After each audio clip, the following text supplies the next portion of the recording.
Hello students, welcome back to business girl channel. आज की video में हम बात करेंगे जॉइंट स्टॉक कंपनी क्या होता है। इससे पहले की जो फॉर्म्स ऑफ ऑर्गेनाइजेशन थी इस चैप्टर में वो हम ऑलरेडी कवर कर चुके हैं, तो जिन स्टूडेंट्स ने नहीं देखा है वो जाके जो है प्रीवियस वीडियोस को देख लें। तो आज जो है हम इसका मीनिंग और फीचर्स के बारे में बात करेंगे। ठीक है, इसका एक बेसिक ओवरव्यू देखेंगे। तो चलिए स्टार्ट करते हैं।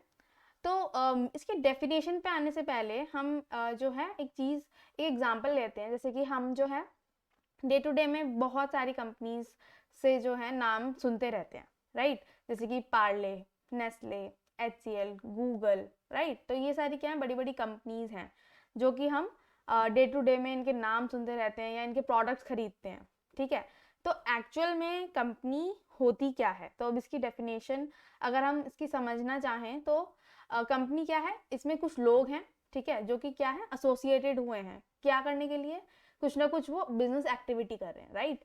तो वही जो है आपकी कंपनी की डेफिनेशन भी है।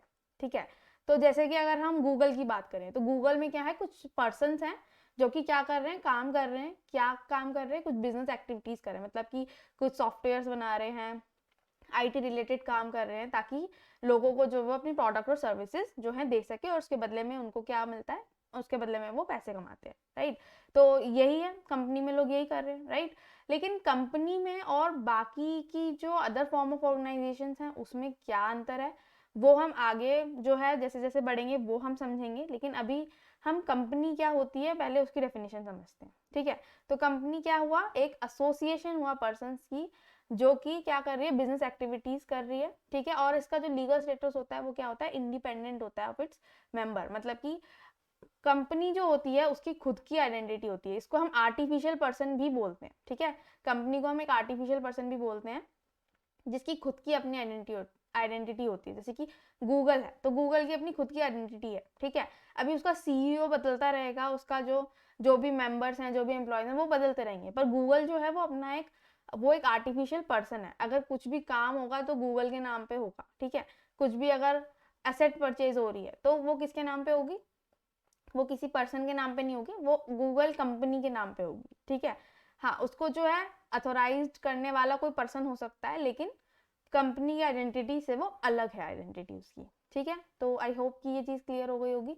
तो आर्टिफिशियल पर्सन होता है, इसकी जो आइडेंटिटी है वो सेपरेट होती है। ठीक है, सेकंड इसका जो है परपेचुअल सक्सेशन होता है। मतलब कि अगर कोई मेंबर जो है वो उसकी डेथ हो गई, इंसेनिटी हो गई, या कुछ भी जो किसी भी रीजन से आउट हो गया कंपनी से, या कुछ नए लोगों ने ज्वाइन किया, तो उससे जो है कंपनी को कोई फर्क नहीं पड़ता। मतलब कंपनी जो है वो चलती रहती है। ठीक है, कंपनी की डेथ नहीं हो सकती क्योंकि वो एक आर्टिफिशियल पर्सन है, राइट।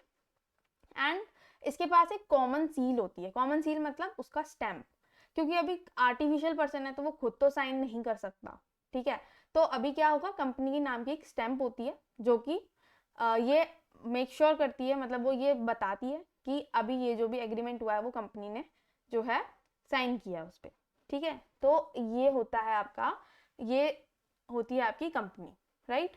आई होप कि ये चीज़ क्लियर हो गई होगी। अब हम इसे कुछ फीचर्स जो है वो समझते हैं, उससे हमको और अच्छे से क्लियर होगा कि कंपनी में क्या क्या चीज़ें और होती हैं। ठीक है, तो सबसे पहला फीचर ही इसका यही है कि ये जो है वो एक आर्टिफिशियल पर्सन है। आर्टिफिशियल पर्सन मतलब कि एक लॉ ने इसको क्रिएट किया है, इसकी एग्जिस्टेंस जो है वो लॉ ने दी है इसको। ठीक है, एंड इसकी जो है आइडेंटिटी डिफरेंट होती है इसके मेंबर से, राइट। ये हम अभी समझ चुके हैं, राइट। यहाँ पे क्या लिखा है, like natural persons a company can own property, incur debts, borrow money, enter into contracts, sue and can be sued, but unlike them it can not breathe, eat, run, talk and so on. ठीक है, I hope की ये चीज clear होगी। मतलब कि वो एक आर्टिफिशियल पर्सन है, मतलब पर्सन की तरह वो प्रॉपर्टी हो सकती है उसके नाम पे, वो जो है डेट्स ले सकता है, मनी ले सकता है, कॉन्ट्रैक्ट कर सकता है, ठीक है, केस भी कर सकता है। लेकिन क्योंकि वो एक आर्टिफिशियल पर्सन है इसलिए वो ब्रीथ नहीं कर सकता, ईट नहीं कर सकता, रन नहीं कर सकता, टॉक नहीं कर सकता, राइट। इसी तरह वो सिग्नेचर भी नहीं कर सकता, इसलिए उसके लिए क्या है, कॉमन सील है। Then separate legal entity, I hope कि ये पॉइंट भी आपको क्लियर हो गया होगा बिल्कुल, कि इसकी आइडेंटिटी जो है सेपरेट होती है। अगर इसकी हम लाइबिलिटीज और असेट्स की बात करें तो वो भी ओनर से सेपरेट होती है। मतलब कि ऐसा नहीं बोल सकते कि अगर गूगल के पास जो असेट्स हैं, मतलब उसकी जो प्रॉपर्टीज हैं या उसकी जो लाइबिलिटीज हैं, वो उसके ओनर की भी असेट या लाइबिलिटीज हैं, ठीक है। तो वो उस एक सेपरेट आइडेंटिटीज को हम देते हैं, ठीक है।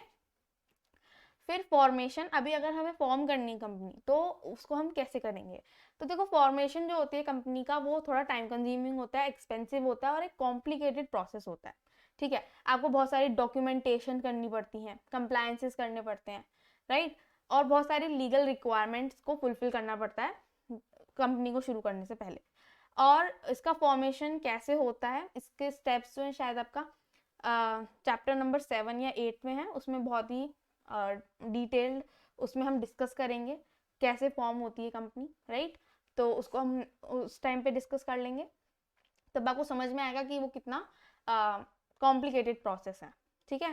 And it is compulsory to incorporate the companies act. Incorporate करना बहुत ज़्यादा इंपॉर्टेंट होता है कंपनी को, मतलब कंपलसरी है।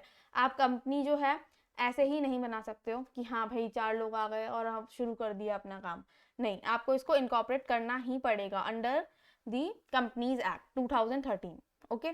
Then those companies which are incorporated under companies act 1956 और any company law shall be included in the list of companies. तो उसको क्या हम जो भी कंपनीज एक्ट 1956 के अंदर इनकॉर्पोरेटेड हैं ऑलरेडी, तो उनको हमें इंक्लूड करना होगा किसमें, लिस्ट ऑफ कंपनीज में, right.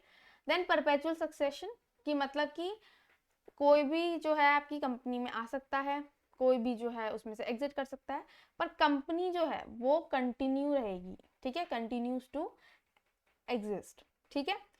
It will only cease to exist when a specific procedure for its closure called winding up is completed। अगर मान लो हमको कंपनी बंद करनी है तो उसके लिए हमारे पास एक प्रोसीजर होता है जिसको हम क्या बोलते हैं, वाइंडिंग अप करना। कंपनी को वाइंड अप करना पड़ता है, उसके लिए भी एक प्रोसीजर होता है जो कि आपको करना पड़ेगा, तब जाके आप कंपनी को जो है बंद कर पाओगे, ठीक है।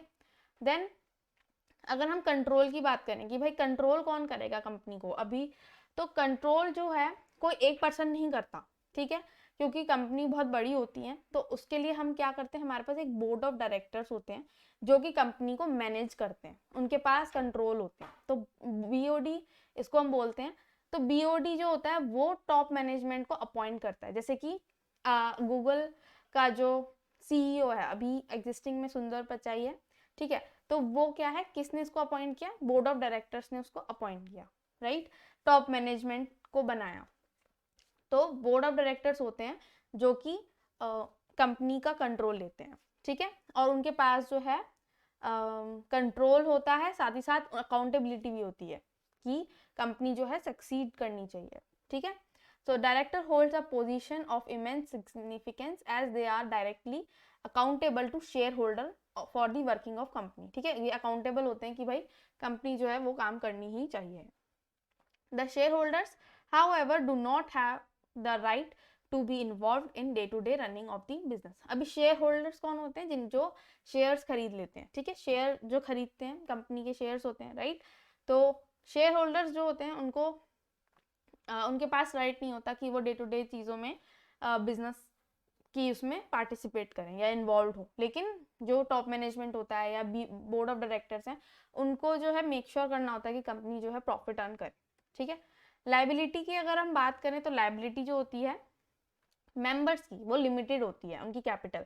अगर मान लो मैंने 10 लाख रुपए इन्वेस्ट किए तो 10 लाख से ऊपर मेरे से वो लोग नहीं ले सकते, मतलब कि उससे ऊपर मेरी लाइबिलिटी नहीं है कि मैं उसको पे करूं, ठीक है।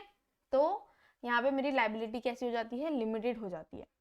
अगर मैंने शेयर्स लिए हैं कंपनी के, मान लो 10 रुपए का एक शेयर था कंपनी का, मैंने ले लिए 2000 शेयर्स, तो मेरी लाइबिलिटी कितनी हो गई, मेरी लाइबिलिटी जो है 20,000 ही रहेगी, ठीक है।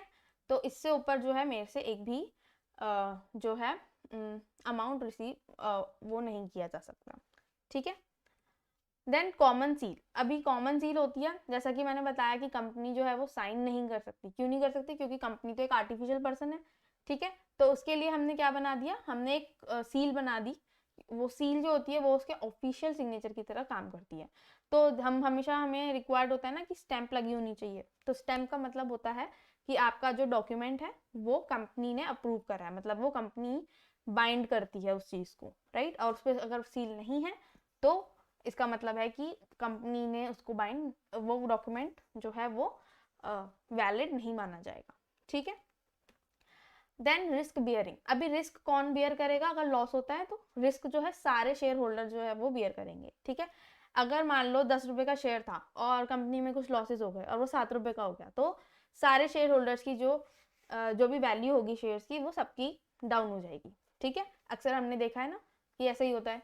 तो लॉसेस जो होते हैं वो सब सारे शेयर होल्डर्स को जो है बेयर करने पड़ते हैं। तो इससे क्या होता है कि अगर बहुत बड़ा लॉस हो रहा है मान लो कंपनी को, तो वो सब में स्प्रेड हो जाता है, क्योंकि बहुत सारे लोग हैं, बहुत सारे शेयर होल्डर्स होते हैं, लैक्स में होते हैं शेयर होल्डर्स। तो अगर बहुत बड़ा नुकसान हो गया तो वो सब में स्प्रेड हो जाता है। तो इससे जो होता है कि आपकी कंपनी को ज़्यादा नुकसान झेलने में उसको मदद मिलती है, ठीक है। अगर प्रॉफिट हो रहा है तो वो भी सबको ही हो रहा है, बट लॉसेस जो हैं वो भी सबको बेयर करने पड़ते हैं, ठीक है। तो इस तरीके से इसमें कुछ फीचर्स हैं ये, राइट। आई होप कि आपको इसका जो है मीनिंग क्लियर हुआ होगा और इसके फीचर्स समझ में आए होंगे। नेक्स्ट वीडियो में हम इसके मेरिट्स और डीमेरिट्स के बारे में बात करेंगे, ठीक है। तो उससे जो है हमको और क्लैरिटी मिलेगी। तो that's it for this video and stay tuned for next videos. Thank you.